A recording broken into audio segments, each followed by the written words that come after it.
Well, hello everybody. It's Barb Katie here. So good to be with you today.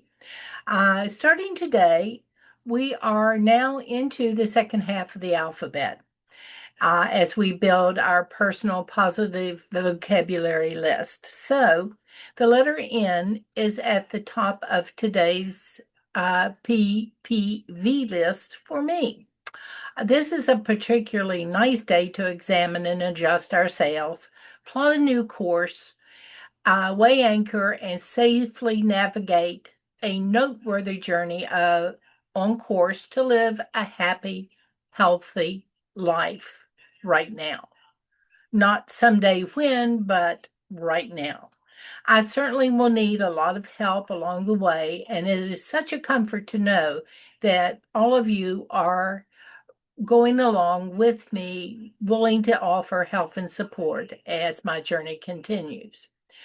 The words we use to reflect our attitudes are quite powerful. Filling one's self talk with negativity or hanging around people who negate our very best efforts is truly not a help. Nadering nabobs of negativity, negative Nellies, and naysayers can help create nightmares of doubt as we attempt to do different and to live healthier, happier, better lives. Weed such people from your friends list. Such people create a noxious, hypercritical environment. Their nasty, noisy, nosy, nitpicking, nerve wracking, nagging, self righteous words can actually numb us to the point where we become non starters. They suck all the air out of our sails. Their false help and nonsense can influence us to neglect our best interests and no longer even bother to try. Attitudes shape our perception of reality, and they can come from the most innocent, benign places at the most unexpected times, and they can resonate through the rest of our lives in ways that we often don't even realize the impact of them. I know as a small child, I was probably around 9 or 10. I had a favorite aunt who I adored. She was a nurse. She was my Aunt Evelyn, and I just thought she was an amazing person to model my life after. And one day I had gone up to play with her daughter, my cousin Jeannie, and we were having a really, really good time. Uh, Aunt Evelyn was home. It was her day off work, and we had done some craft things, and we're just simply enjoying ourselves. And my mom walked up the hill to where my Aunt Evelyn lived to visit for a few minutes before she brought me home. And they were in the kitchen talking, really not paying much attention to Jeannie and I. They had other things that they were sharing, but they got to talking about me. And you know how kids' ears are. You mention your name, and it's like radar goes up, and you say, "Oh, well, what's going on here? My name's been mentioned. Maybe I better pay attention." And my Aunt Evelyn, who was truly a caring, loving person, uh, was talking to mom about my weight. And I had already begun to manifest a weight issue at the age of 9. It seemed to have come on right after I got my tonsils removed for some reason. I don't know, maybe my sore throat quit and I was able to eat and enjoy food more, and that's what happened. And I was also going through that preteen stage uh, where I was beginning to put on weight, not always in the best places, and I was kindly called chubby. At any rate, Aunt Evelyn and Mom were having a talk about me, and my Aunt Evelyn made a comment. In all innocence, she did not mean to hurt me. I know she did not. And it would have really caused her great distress if she knew how it impacted me.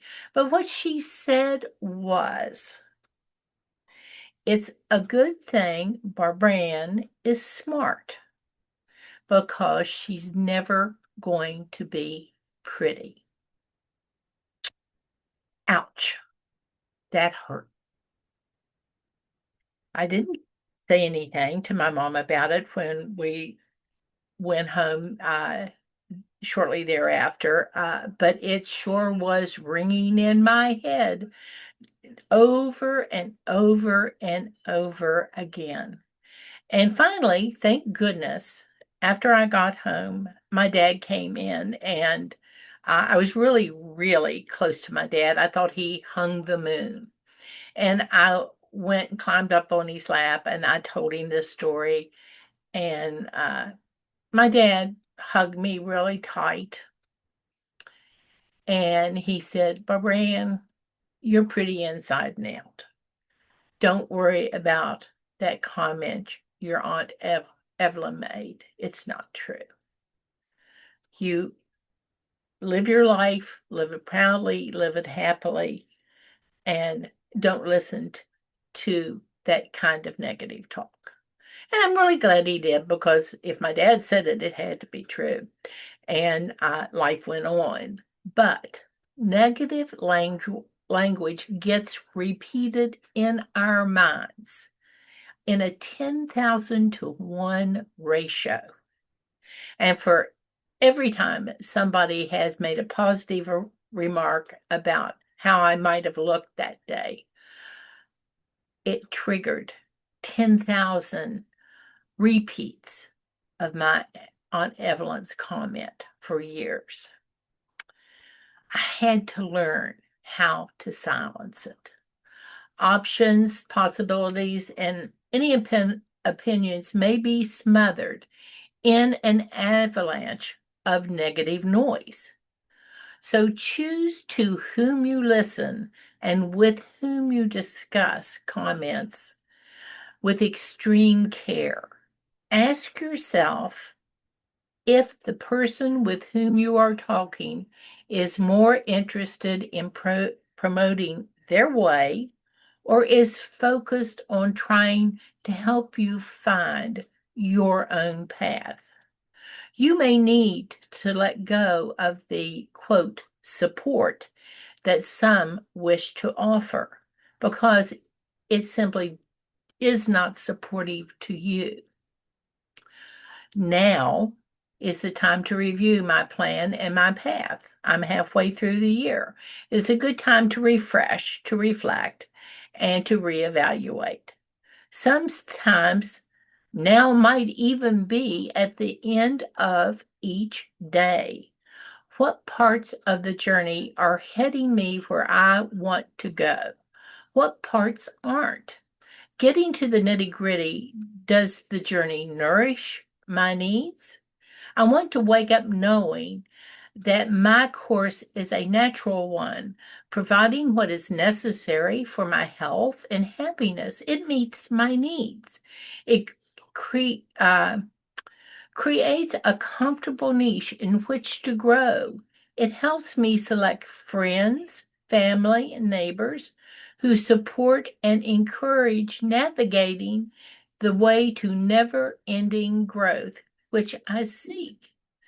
I notice changes as I go and note progress as I move through the challenges more nimbly and build a new normal and build a more comfortable nest from which I can venture forward.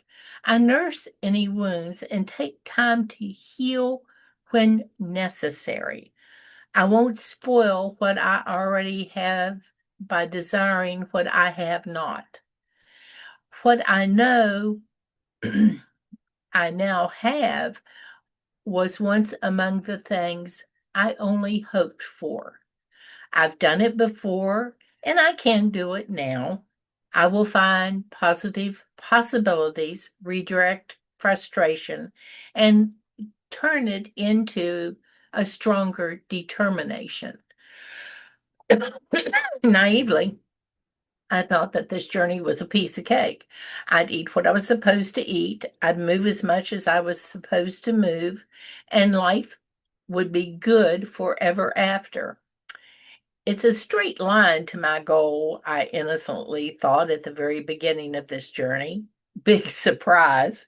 It's a long, winding road, but everything can be negotiated if we look at it intelligently. Stephen Grillett said, I shall pass through this world but once.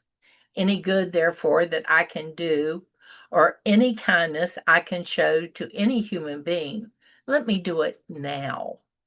Let me not defer it or neglect it, for I shall not pass this way again.